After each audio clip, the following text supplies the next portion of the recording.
What's going on, my intergalactic pals? And today, I'm going to talk about the card market, see how everything's going. We've had those bans or suspensions, and just going to see how the market's doing.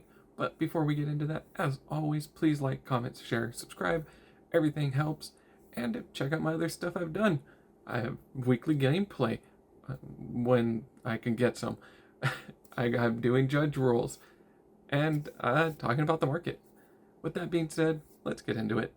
The first card is going to be Planetary Bombardment from Jump to Lightspeed.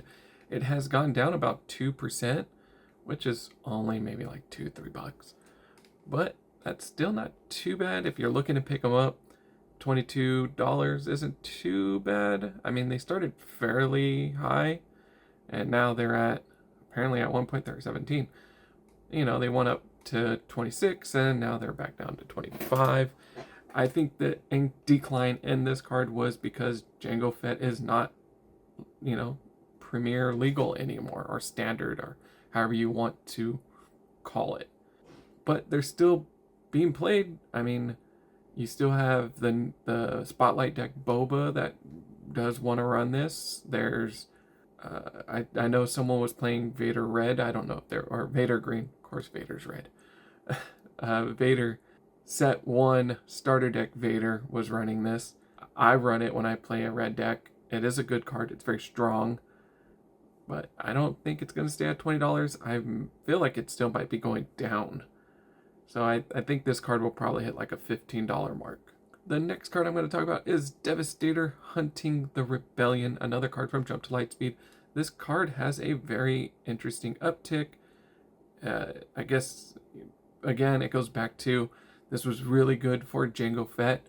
Jango Fett is no longer playable, so it has lost some drive in it. But I still see this as a very useful card, especially with Piet. Piet makes these cheaper. It'll bring it down from 8 to 7, or I think when he's flipped, it'll bring it down from 8 to 6.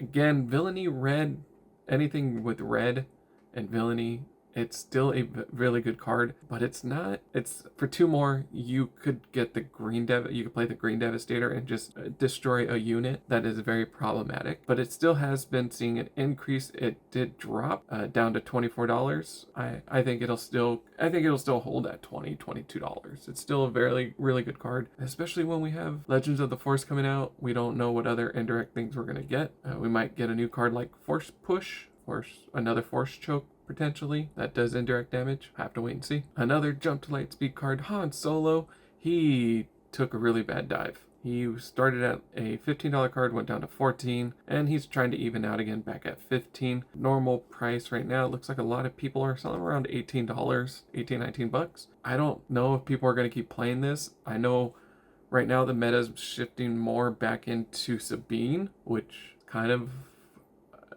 something that we were going to see happen without any way of kind of controlling that effect. But I mean, we might see Han Solo coming back, set 1 solo. I mean, this card is still really good. It'll still see play, but we have to see how the meta goes. Will it stay $18? I think it'll probably go back up, just because it's when attached, you can attack with it, and if you have the Millennium Falcon, it gets to deal damage first. So it still has a really good side mechanic for piloting. Next card I want to talk about is Cad Bane, Hostage Taker from Twilight of the Republic. This was a really strong card. Everybody was playing it. Apparently it saw its highs 3 months ago. But if I look back roughly about 6 months, let's go back to a year, it kind of hit like around $21-22. It's still going. Looking at the market right now, it's going up to 25-29. I think because, again, we don't have Jango, we don't have Boba Fett, this Cad Bane unit is very useful. I think when I sold them at a high at one point, I think they were like $34-35. I sold them at that point because, 1, I am not playing yellow, and 2, I play clone, so I'd rather just clone it at that point. People are playing it. I know people are playing the Cad Bane leader and seeing if that can work out again. But he is seeing an increase in play. I've seen it. And I think we're going to see that moving forward. Another card that I saw that was really interesting, that saw a huge spike, was the Hot Shot DL44 Blaster from Shadows of the Galaxy. This is a rare, and it's a good rare. And it went from $5 at its lowest to now a $15 card, $16 card. Yeah, again, I don't know why it's going up. I want to say it could be a number of things, but I feel like it goes back to Han Solo, Sabine, really any red or yellow deck that's going to run this, just because it allows you to attack when attached to a unit and you smuggle it out. But does it demand $15, $16? I don't feel like it does, because you could buy a foil one for maybe $10, $10. So there's something going on that I wish I can pinpoint, but I'm not even seeing people play these at my weekly. I just don't see it. I don't. Next card I'm going to talk about is Poe Dameron, Quick to Improvise from Shadows of the Galaxy. Again, it's popping back up in price. It's almost $30. You could still get a foil one for about $30. Again, $30, same price as a regular one.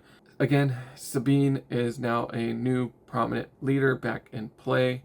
My weeklies that I will have those games up. I don't know if someone played on camera though. I think I saw like 3 Sabine decks. 3 Sabines, 2 Cad Banes. I played Vader blue, someone played Vader green, and then someone played Luke green. And that was Luke from starter deck from set 1. But yeah, Poes are going back up. It was only a matter of time that people are going to flock back to Sabine. Sabine's, I don't want to say fairly easy, but it does what it needs to do. Deals damage fast, and it moves fast. That's all it cares about. Another card that I thought was kind of interesting, I had people reach out and ask if I had extra copies that they could borrow, which was Luke Skywalker from Spark of the Rebellion. I feel like people are now realizing that -3/-3 for the phase, or if a friendly unit was defeated, that -6/-6 is very useful, especially in late game for a 7 cost with the Restore 3. Still a very powerful unit. I know at one point at his high, I think he was like almost $100. No, what was his high at? Like 50, $60? I'm trying to remember, but I just know that he was a very sought after unit, and kind of moved away from him. If you're looking to pick them up, they're close to $40 now. So if you get it for $40, great, fantastic. If not, and it's not something you need a play set of or one of or any of that, wait it out. But I think people are buying these because they're going to try something new, especially, like I said, set 1 Luke leader from the starter deck. Someone was playing that, and I think it may have topped. I know I saw a couple of blue heroism stuff go up as well. Another card I want to talk about, I remember seeing this card for $8 at one point, and now it is shot up to between $18 and $20. It's a Devastator from Spark of the Rebellion. The 10/10 for 10 Sentinel Overwhelm, and when played, deal damage to a unit equal to the number of resources you control. This Devastator is very powerful. It offers a lot of literally force behind it. And I know it's shot up because of Piet, and I think it's still holding that dollar value for Piet or anything green heroism or villainy. I don't know why I said heroism. It's because of the loot. I wish I would have bought more of these, honestly. I wish I would have picked them up when they were $6, $7. It is a very powerful card. I'm happy that I have my play set of them. I know Piet topped and a PQ, and I know we have PQs coming up, or at least sectors coming up as well. You got Piet running these. I think, yeah, Piet does run this, so I think that's still going to hold its value. Plus, if Piet tops again, it's going to be even more intense, and we don't even know how. Again, we don't even know what's coming in Legends of the Force yet, and we don't know if this is going to push villainy a little bit further, or, help it more. The next and last card I'm going to talk about is Millennium Falcon, Piece of Junk from Spark of the Rebellion.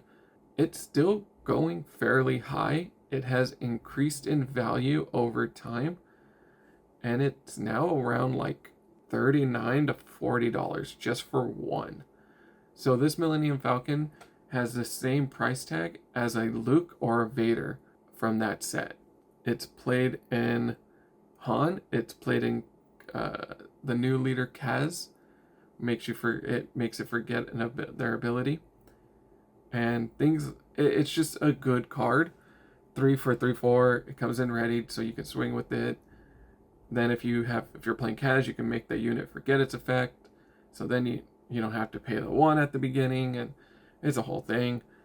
But it's still a very strong card. It's still going to see play, and I think we'll still see it. So with that being said, what do you guys take? Do you think all these cards changing from up to down to up makes sense? Does Hotshot really demand a $15-16 price tag for a rare from a set? It might be because maybe not a lot of people open that set. I don't know, but me personally, I think it's going to be interesting. I think once we get closer to seeing more of the cards from Legends of the Force, we get closer to that sectors, regionals, then we got the PQ. I think we have a few PQs before the Galactic Championship, and even the Galactic Championship is going to be interesting. As always, please be safe out there in that big galactic world of ours, and I'll see you around.